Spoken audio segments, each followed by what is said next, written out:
Arkadaşlar, talebe de, alim de insandır. Ettir, kemiktir. Yorulmaz, bitmez, tükenmez. Peygamber bile olmaz. Hastalanmış peygamberimiz var bizim. Sallallahu aleyhi ve sellem.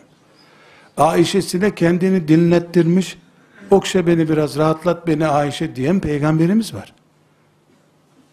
Ölüm sancısından dolayı ızdırap duyan peygamberimiz var. Et ve kemik alemin de yapısıdır. Talebenin de yapısıdır. Bu sebeple hovardaca kullanılan bedenler çabuk yıpranırlar. Ravvuhu enfusekum sa'aten fe sa'a. Bunun sa'aten ve sa'aten diye de yaygın rivayeti var.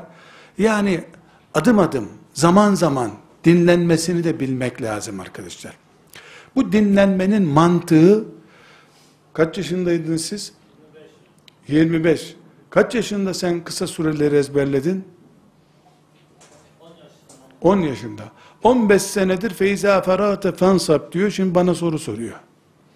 Feiza feragte fansab ne demek? Bir iş bitince öbürüne geç demek. Bu Müslüman haleti ruhiyesidir. İşle dinlenmek. Çok basit bir misal arkadaşlar. Kardeşimizin Nurul İzzah'tan imtihana gireceğini, 200 sayfaya bu gece çalıştığını kabul edelim. Kesin yorulacaktır. Çay içerse akılsızlık eder. Çünkü çay, beyni demoralize eden ve bozan bir mantıktır. Bu akşam çay içen, sabahleyin 10 puan düşük alırsa şaşmayın siz. Az düşünmek için çay içmek iyi bir malzemedir. Çay uykuyu bile bozuyor. İdrar yollarını etkiliyor. Allah İmam Nevevi'ye rahmet etsin, kıyamet günü gezdiği yerlerden geçmek bize de nasip etsin. Yanında dururuz desek biraz mübalağalı bir istek olur gibi geliyordu. Hani koridorların kenarından filan biz de dolaşalım. Salatalık yemezmiş arkadaşlar. Halbuki Suriye salatalıkların iyi yetiştiği bir yermiş o zaman. Niye yemediği sorulduğunda da bu çok tuvalete götüren bir şey. Beni ikide bir tuvalete götürüp abdestle meşgul etmesini istemiyorum demiş. Şimdi arkadaşlar açın bakın ansiklopediden %95'i suymuş salatalığın. Buna Nevevi'nin kerameti mi dersiniz? Bilmiyorum, kerametin bol olduğu bir zamandayız yani, bir isim bulun. Çay içerek değil. Ama mesela kardeşimizin muhakkak yazı yazma kabiliyeti vardır. Dersten yorulduğunda şöyle bir yazı denemesi yaparak, jimnastik yaparak, ben şahsi kanaatimi, uygulamamı söyleyeyim. Çok yorulduğum zaman yürümek beni dinlendirir. Çok ciddi dinleniyorum yürürken. Masanın üstünde 10 dakika uyumak, böyle yeniden yaratılmış kadar heyecan veriyor bana, rahatlıyorum. Ben öyle uyguluyorum. 10 dakika, 15 dakika yetiyor bana. Yarım saat yürüdüm mü, akşam oldu, uyudum, sabah oldu, kalktığım gibi oluyor.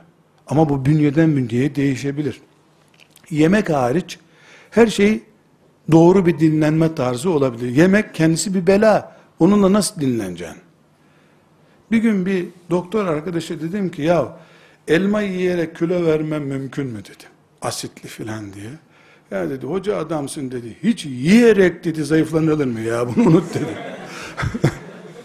Şimdi arkadaşlar, kardeşimizin sorusu doğrudur. Hiçbir insan 5 saat üst üste bir şeye dikkat edemez. Çok basit bir test yapın. Şunda motifler var mesela, görüyorsunuz. Bu musaf zaten, bunu zevkle bakıyoruz da.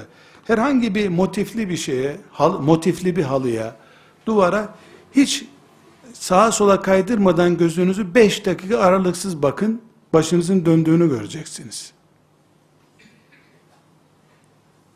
Bu 5 dakikalık yoğunluğu 5 saate böldüğünüzde de fark etmeden durum budur. Bir insan inşaatta çalışırken de yorulur, kitap okurken de yorulur.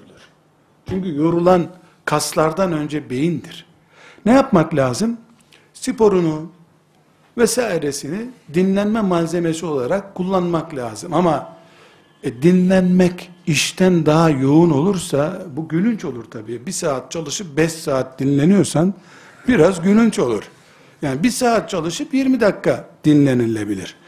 Üçüncü bir tarz arkadaşlar, tavsiyem, pek çok hoca efendinin uyguladığını gördüm. Rabbim lütfetti, çok hoca gördüm. Çok alimle oturdum kalktım. Korkuyorum kıyamet günü bunların hesabı beni ezecek diye. Evlerine girdim, bana evlat muamelesi yaptılar. Yani çok ama 10, 20, 100 filan değil. Birkaç yüz hoca efendi gördüm. Kendim zaten bir alemin çocuğuyum. Evimiz de öyle bir alimlerin uğrak yeri gibi bir evdi elhamdülillah. Bazı alimler de muhabbetle dinleniyorlar. Babamın arkadaşları vardı.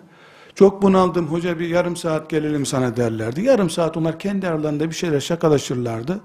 Ya Allah, yeniden giderdiler. Yani bu bir tarz arkadaşlar.